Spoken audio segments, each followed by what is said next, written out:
Hey guys, what's going on? Hey. I cut you off there earlier. We'll finish that. Don't worry, that's okay. Don't worry. We'll talk about it later. So I just wanted to say inventory just in 3 days in some areas have gone up 10%.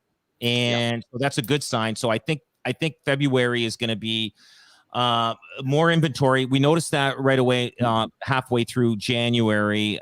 We start seeing some, some inventory coming up, some opportunities. Because I had a buyer that was looking, and then they decided to temporarily buy this one house. I said, buy this house, move in there for 6 months because you'll have great growth in equity growth on this because it's a lower priced home. And now they can breathe and look at other houses and because they're looking in the $2 to $2.5 million range. And they were looking at buying something that wasn't something they would normally buy if they had the time and everything else. So people are buying houses right now that they wouldn't buy, but they have to buy. They got no choice. They got no choice. So inventory is climbing. Now, I got to tell you guys a story. We were on an offer presentation. It was Phil that was on an offer presentation. Now, they were the price of the house was $549,900.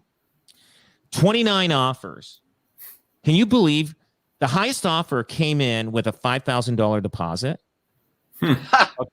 Wow. 5,000. So Phil goes like this to him, says, we recognize the agent, and he's somebody local, and we said, buddy, listen, we'd love to have you get this deal, but 5,000, all the red flags went up. Don't you know what market we're in right now? Like 5,000 is it's like anybody can walk away from 5,000. That's the first mortgage payment. That's it. Yeah. It is. So anyway, that deal, it was a lot higher. So obviously we didn't accept that. We tried to get the second best one moved up a bit. We moved up it a little bit, but it sold for $758,000. We're asking $549,000, sold $758,000. But see, there's an indication right there that either the agent is not experienced enough, or he didn't have the balls to stand up and say, hey, buddy, you want this house. You need to step up on the deposit. Like 5,000. Like they're going to have to come up with at least 5% on closing to make this deal happen. So they more than that. It's 7.5 for over 500,000. You got to come up with a bit more than 5. Kidding. More. I'm kidding. So there was that. And so that's that incident. So like, how many of those deals do we see lose that agents could have gotten? Like right now, you got to have your game on. This is not something where you can't be on the, you got to be on the A team. You can't be on the B team or C team. This is where you got to perform and get the right stuff on your offer. I don't know, Conrad, you see a lot of deals. Look, everything is up for grabs. You're right. And I think that agent was ill prepared and the confident, and you know what? Sometimes the seller sees that big number and they think, oh my God, I'm going to jump on it. But then because your son noticed it and said, hey, wait a minute, look, this deposit thing is a big issue. Look, I'm telling you, it was letters. Now it's videos. You can't not do everything and bring it all on. You just don't know what chord you're going to strike with an emotional video or emotional letter. Guns a-blazing on the deposit, without a doubt, and obviously the money is there. It's just bad preparation. Look, I saw one the other day and I couldn't believe it. These people actually negotiated it. It was a deal in Burlington. This thing was no offers till a certain date. The date went by, no offers showed up. Anyway, some agent, pretty savvy with our office, went in, negotiated. Now, what was interesting, there was one odd room in the place. It was really odd, and happened to be the kitchen. and they what they did was they said, you know what? And the people love their kitchen. The agent found out that the homeowner, that was their thing. They said, guys, if you love your kitchen, all your appliances, why don't you take them? Take your cabinetry. It was very odd cabinetry, the whole 9 yards. They said, strip it back. We have no problem with that. You can take it. And you know what? They made a deal, and you can't even believe it.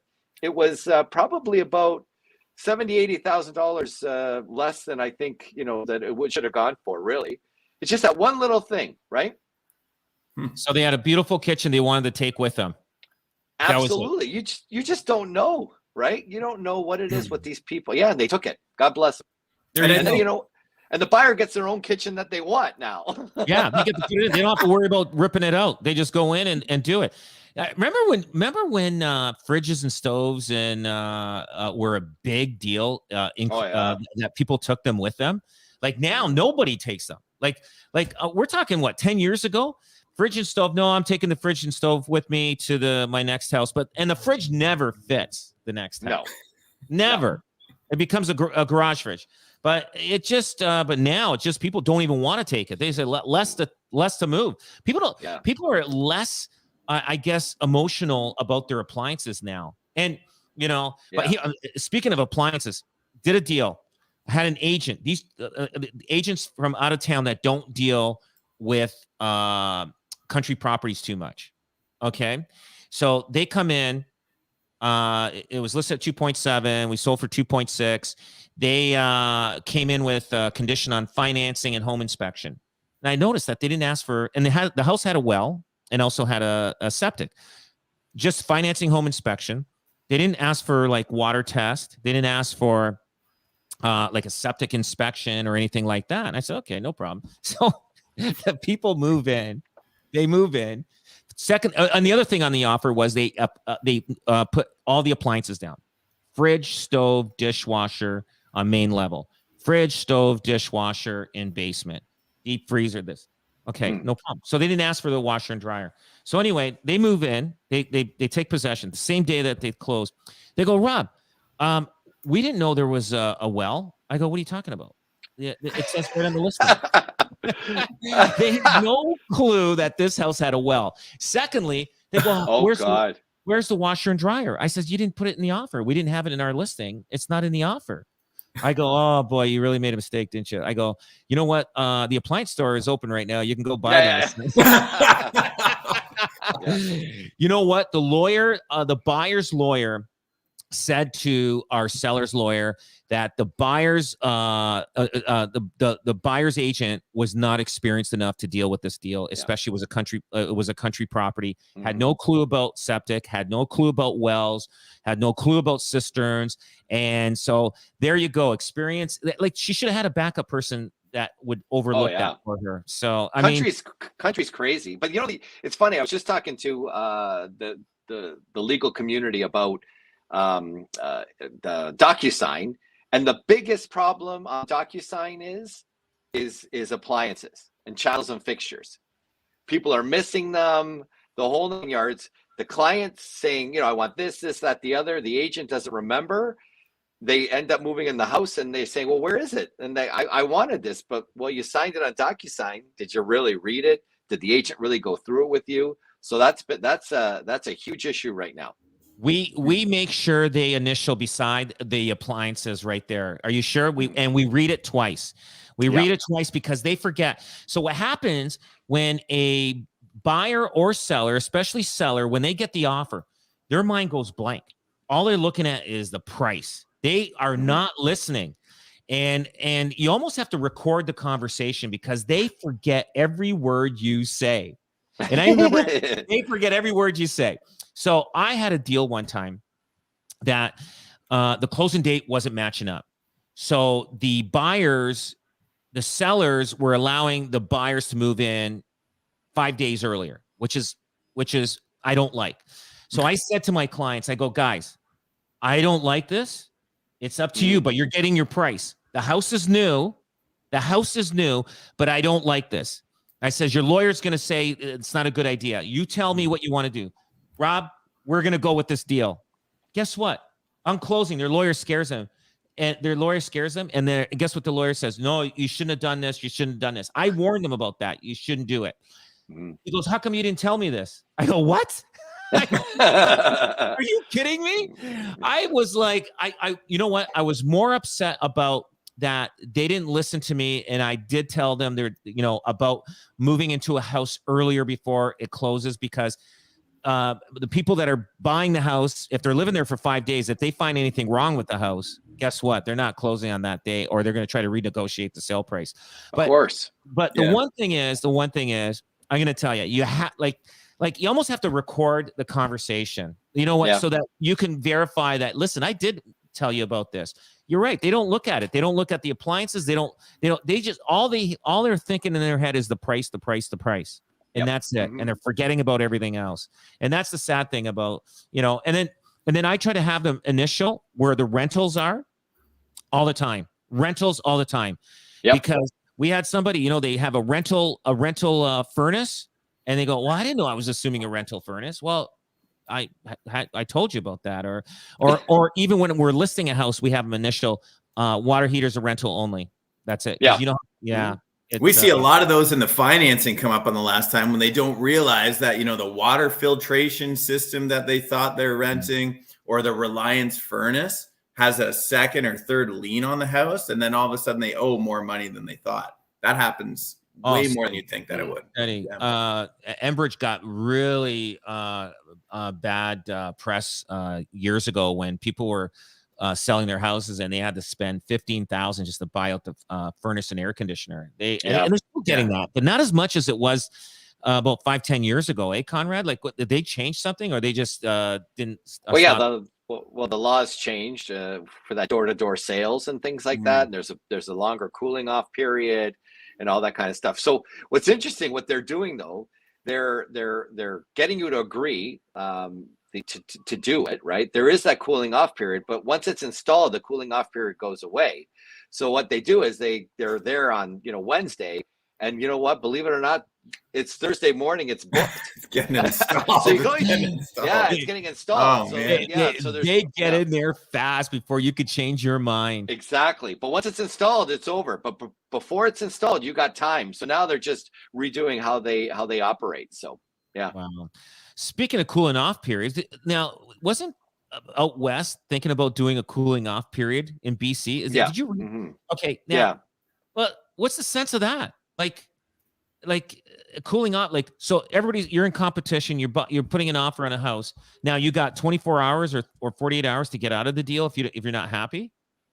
Yeah, because they felt that the fervor of the market was, the emotions of the market was driving everything, right? So absolutely.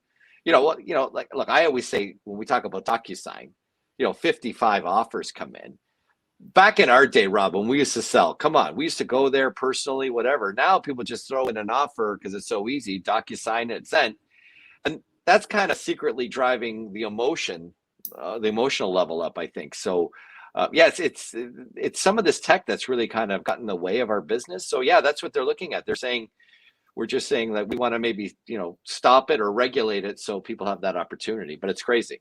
Well, you know what? And the people are going to create clauses saying that there is no cooling off period on this house. Seriously, you know what I mean? I, you know what I mean? I know that they're putting a law in for that, but if you put your house up for sale, you got 20 offers. Can you imagine you have to go back on the market and do it again, and then they have a cooling off period? Oh, or God. Another house goes up for sale, say, hey, you know what? I want that house better than this one. They're just making it chaos. Difficult. It is chaos. Crazy chaos. So what else is happening in the market? Anything going on? Well, Brian, why don't you talk about we dodged a bullet there with interest rates? Holy smokes. We got cheap. So what's that teaser? We got cheap money for another couple months. So ride that wave. We got cheap money for a few more months. Yeah, I was surprised. They didn't have the quarter point increase this week. So it looks like in March, that's when they're going to meet again.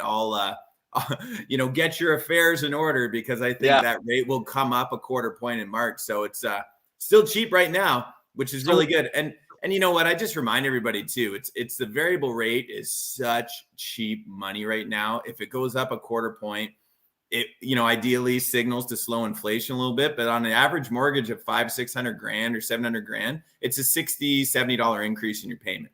Right. Yeah. So if that is going to be doomsday, that's another problem. Yeah. $60-70 increase, you're fine. And for people out there, it's not a reason to lock in either, because fixed rates are 1.5 times the variable right now. So, take it with a grain of salt. It goes up, hopefully slows down inflation a little bit, but I was surprised. So, hey, get an extra couple lattes in February, because you got some free money. So why do you think they froze that?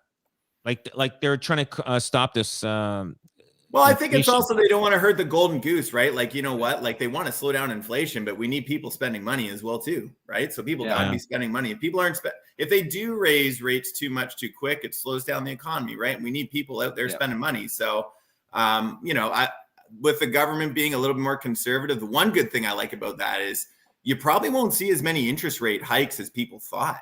The fact that they held on, you might only see maybe 3 this year.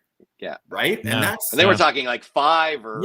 Yeah. Like a month. They were saying 6, 7, you know. So now I think they just wanted to warn everybody. I think they're just I think they're just wanting to make sure enough people find this out and that it's happening. And I just think it's purely an educational play. I think really educating the consumer. Okay, guys.